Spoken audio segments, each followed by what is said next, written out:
Our Langkawi flight took us south to the island of Penang. It was only a short flight and it took less than half an hour. On the 11th of August 1786, Francis Light landed on Penang and took possession of the island in the name of King George III and the British East India Company. It was named Prince of Wales Island in honour of the heir to the British throne, but the name never caught on. Penang was the perfect location for trade. The occasion marked the beginning of over a century of British involvement in Malaya.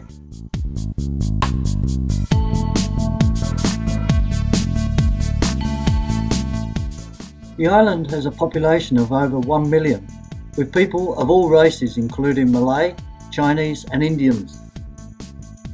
We drove down back streets which gave us a glimpse of everyday life in Georgetown. 5-foot ways of pedestrian areas indented into the ground floor of a building that is close to the road. The overhanging upper floors can provide a cover to shield pedestrians from the sun and rain. They can also function as a corridor for people to window shop or stop for refreshments.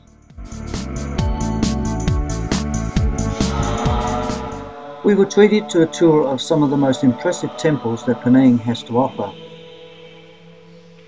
The Kek Lok Si Temple remains the largest Buddhist temple complex in Southeast Asia.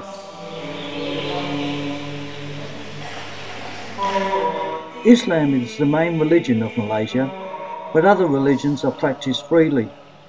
Penang is predominantly Chinese, so Buddhism and Taoism are the foremost religions practiced here.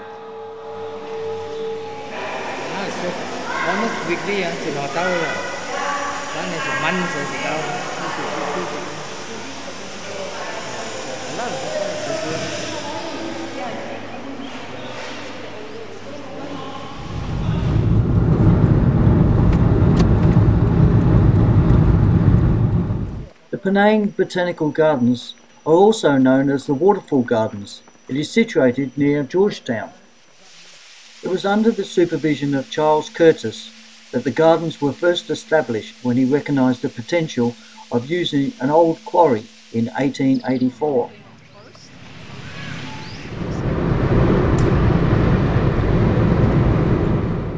The Siamese and Burmese temples reside in the street where my girlfriend grew up.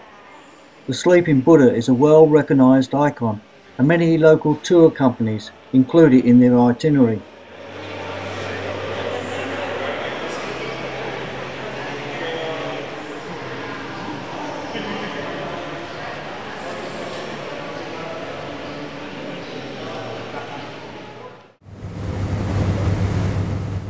We travelled by ferry to the Malay Peninsula, where the province where Leslie is located. This is also part of the state of Penang.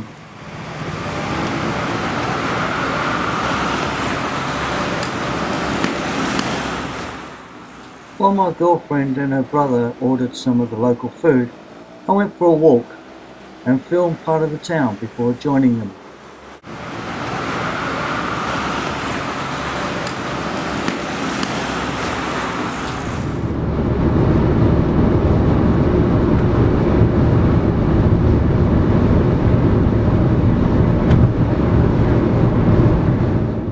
The structure was officially opened to traffic in 1985.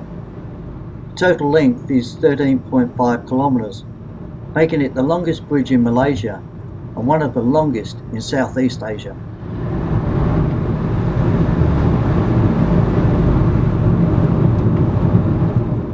Penang is renowned as the food capital of Malaysia, especially hawker food, and most Malaysians claim that the best is found on this island. It's open to the public, and it gave us an insight into the quiet life and routine of these residents.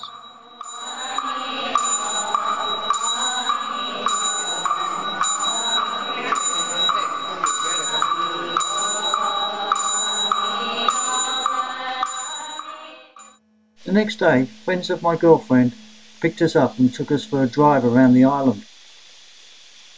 Our first stop was the Spice Garden. It has a good collection of local edible and ornamental plants.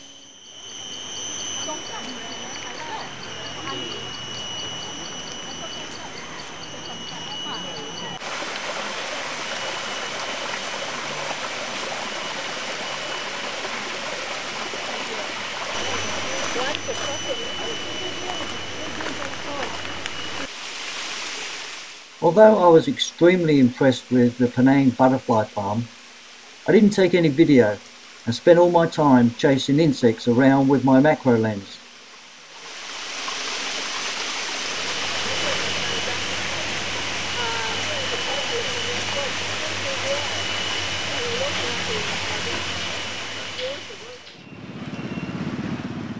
Balik Pulau literally means the other side of the island.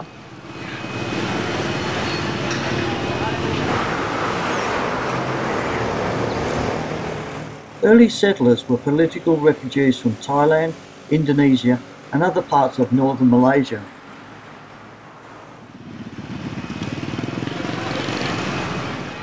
In the 1800s, the town was little more than a few simple longhouses. But during the 1900s, the area underwent a huge growth with the development of Chinese-style brick shophouses. Across the road from Burma Lane, we had a look around the Pulau Tikus wet market.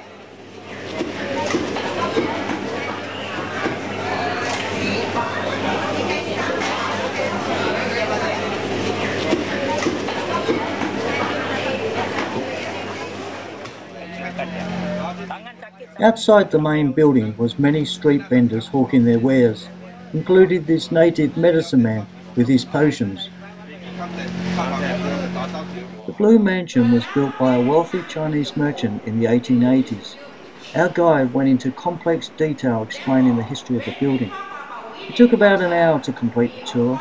Unfortunately, they wouldn't let us film inside, which was a pity because my girlfriend's classmate used to live there. I must stress, during our stay on the island, we saw many magnificent buildings, but this temple so impressed me I couldn't stop saying wow.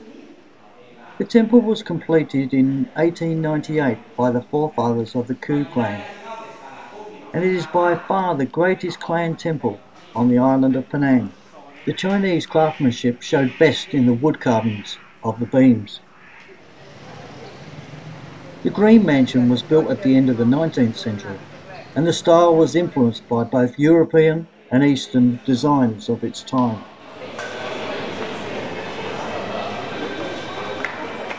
This was our last day on Penang. Tomorrow we would catch another flight, this time to the capital city of Malaysia, Kuala Lumpur.